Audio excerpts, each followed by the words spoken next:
everybody. Todd and Linda here talking movies. Linda, how are you? I am well. You? What are we talking about? Oh, Pixar. Why not? Yep, exactly. Onward is a hit. Surprise, surprise. Right. It opened a few days ago. Yeah, we talked about that last week. We did. But there are so many other Pixar movies that if you happen to be staying inside for, I don't know, some reason. Yeah, I don't know what's going on. You might want to think about renting or streaming these movies. Right, exactly. Excuse me. So your favorite? Boy, I knew you'd ask me this. This is a tough one. Toy Story 4, 3, 2, 1. Not necessarily in that order, but in the order I've seen them. Okay, you saw them backwards? Well, not 4. I saw 4. I mean, oh, okay. In the recent order I've seen. Oh, I see. Going back to 1995, if you think about it. Has it been that long? Yes, it has. With Toy Story, the first one. This has been now a multiple generation hit. And people love these movies because they can relate to them. And the idea of family, of change, of growing older, and of loss, all those themes are embraced in what is considered to be just an animated feature. But it's become so much more than that to families, kids, even solo viewers. Oh, yeah. I mean, having had to clean out my parents' house and come face to face with my toys, you know, it's like, what do I keep? What do I not keep? What comes home with me? You know, I mean, it's that movie put it in a completely kind of different perspective. And the idea of carrying on. Yeah. Maybe without the people in your life is really part of the last one, too.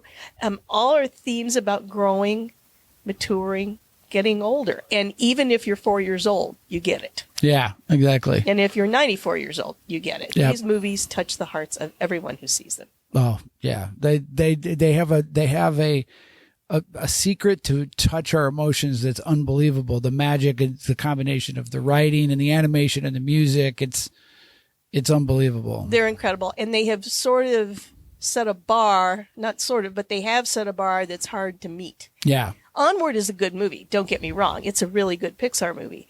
But compared to the Toy Story movies, it is lesser. Right. So is The Good Dinosaur, which is another one that kind of came and went. It's just a few years old, but it's a Pixar movie, and it does have to do with dinosaurs. And like Onward, it's in a different universe. In this universe, the dinosaurs developed and transitioned where human beings stayed sort of feral. Oh, okay. So the idea of the dinosaurs being the dominant species is kind of unusual. It's sort of a Western. There's a stampede and there's cow-like creatures in this. So it takes a little getting used to. It's cow-like kind of funky, creatures. like Onward. Right. Okay. But it's fun, and it has really nice themes about growing up, too, and making your mark in the world. Cool.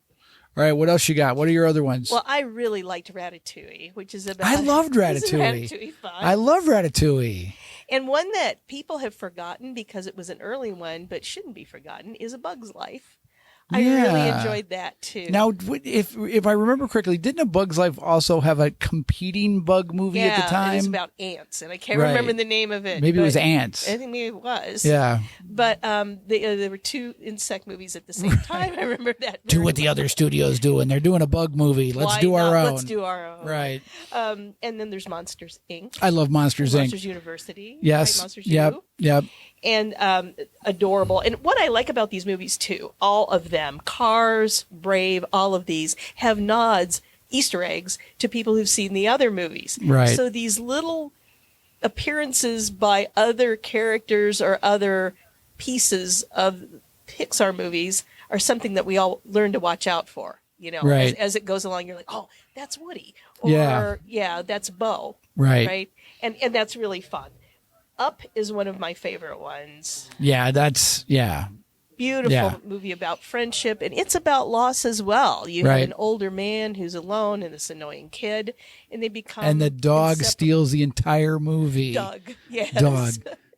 Squirrel. He's wonderful. Yes, he is wonderful. Inside Out appealed to everyone who saw it. It's about what's going on inside of an adolescent girl's head and about all the emotions that we all have. Oh, okay. It's really, I haven't seen fun. that one. Oh, you need to see that.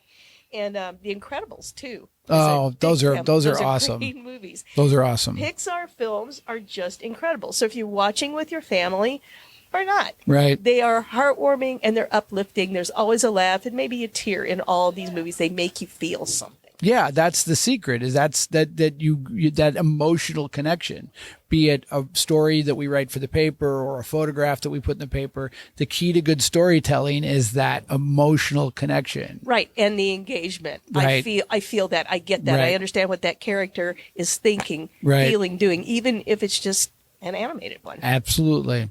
So Pixar, you've got plenty to watch if you're in your house.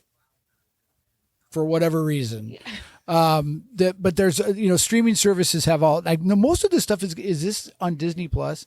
Can we get all of this? I think so. I honestly don't know. Okay, I don't know because I haven't subscribed. That's the one I haven't subscribed. Me too. To I'm still that's still an outlier. That's for right. Me. So I'm a huge fan of British television. And so there's a bunch of British things that are on Netflix that people probably. If you haven't seen them because you've been busy and then you're not going to be busy because you're home for whatever reason, The Crown.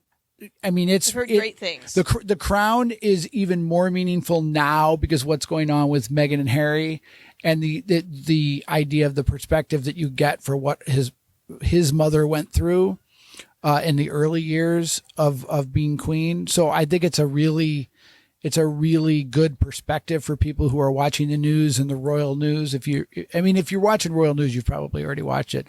But if you're looking for something to binge watch while you're at home, that would be one. The Bodyguard is fantastic. Lots of twists and turns. The name is terrible, because all you think of is the Whitney Houston movie.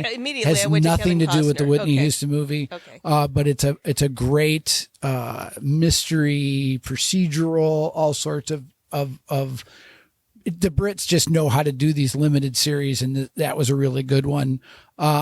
Safe stars Michael C. Hall, and he's not murdering people in this like he was in his series on Showtime in Dexter. But that's it's a twisty turny mystery. His daughter disappears, and so that it's who has kidnapped her or killed her or whatnot, and it's a really good twisty turny story. That's another binge-worthy thing. And then for something a little bit lighter, everybody loves Idris Elba. I mean, but he in the movies he usually plays the hero or the villain or a heavy somehow. And Turn Up Charlie is as a passion project for him. He plays a DJ, which he is in his other real life when he's not racing cars or driving cars or acting in movies. He's a DJ, and so he produced this movie, this limited series called Turn Up Charlie, and it's great. It's really fun to watch. Is it a comedy? It's a comedy. Yeah, it's a comedy. It's got a lot of different messages about failure and success and what constitutes success and whatnot. But it's a really different look at Idris Elba as an actor. It's something different for him. So I would recommend it. Something really a little bit different. And then back to the procedurals. I love British procedurals. The Brits do. They throw everything in, be it cinematography or storyline or whatever, into their procedural series that don't drag on like Law and Order for 72 seasons. I don't know. Everybody in New York has been arrested for something by now on Law and Order, but Collateral is another good one. I recommend that. And then more lighter, John Mulvaney. I don't know if you know John Mulvaney's comedy, but he's hilarious. He has 3 specials on Netflix right now. Okay. And they're all and I would watch them in order. I watch them backwards. So then I'm like, oh, he has a special. And I watched his latest one. And then one of our copy editors said, oh, he has 2 others. And then I watched one, and then I found the other one. And so I watched them in reverse order. And so you can see the maturity of his comedy going backwards. So I would recommend watching the first one and then going forward to the most recent one. It's Todd, good. because I'm not familiar with him. Right. Compare his comedy to somebody I might know. Is it edgy? Is it family friendly? What's it like? Well, he's from Chicago. I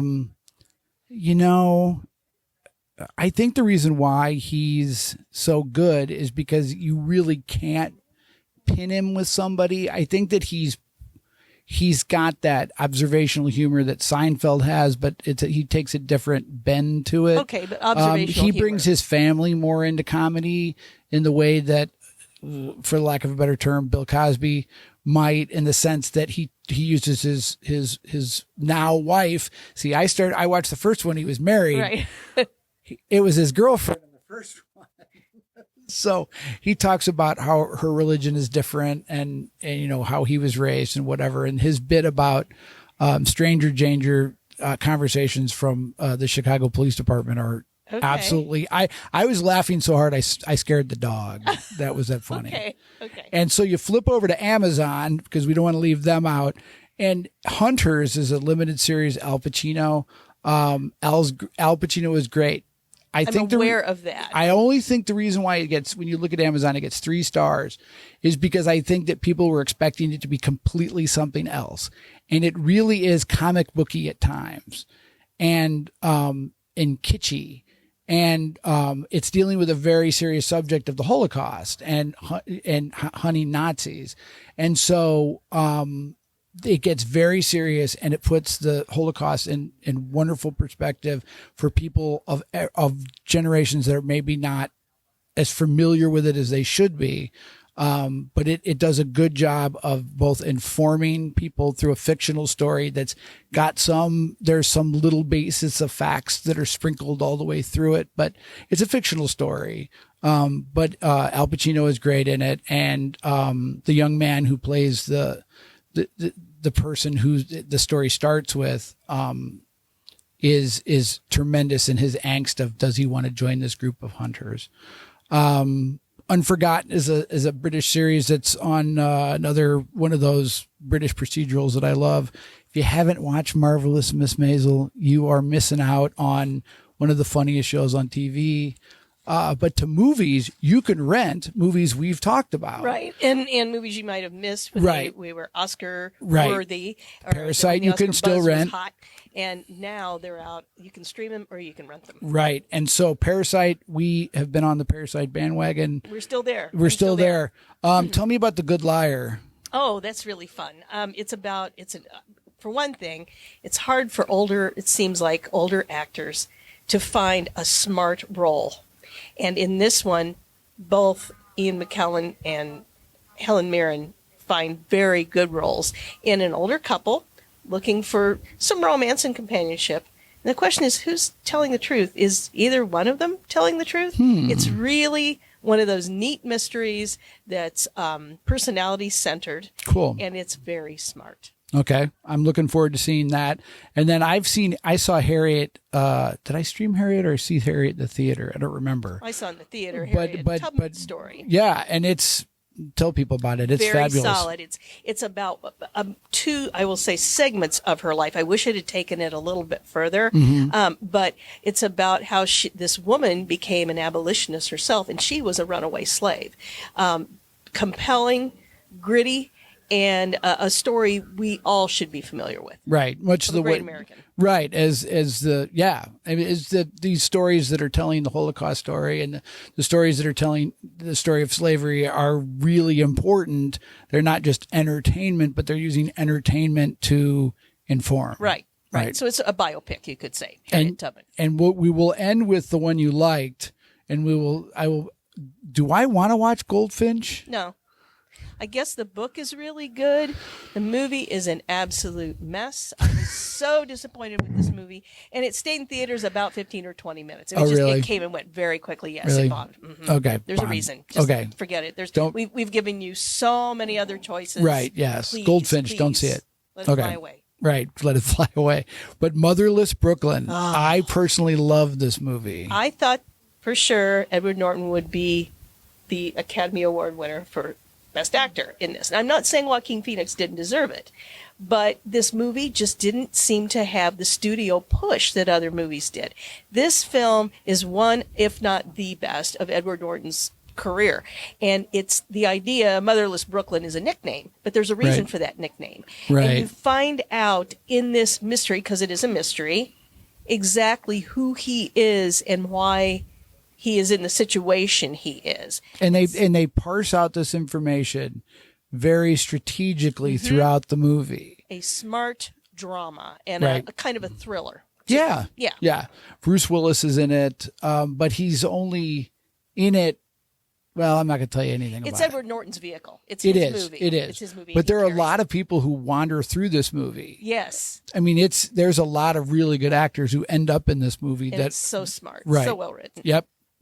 So we have given you every entertainment option possible if you're going to go out to the theater or if you're going to stay home. And my guess is people might be staying home. They might be, but I might see somebody out there too. There you go. What are you going to go see? I'm not sure yet. Okay. I'll go see something tonight, but I'm not exactly sure what I'm going to see yet. Okay. Probably the Hunt. The Hunt. Mm-hmm. Okay. I keep wanting to say Hunters, but that's something else. That's right. So we're going to be usually doing these on Thursdays. We're going to be moving our Monday. So put a pin on it, and we'll be starting doing these on Mondays very soon. So thanks for watching. See you then. Bye-bye.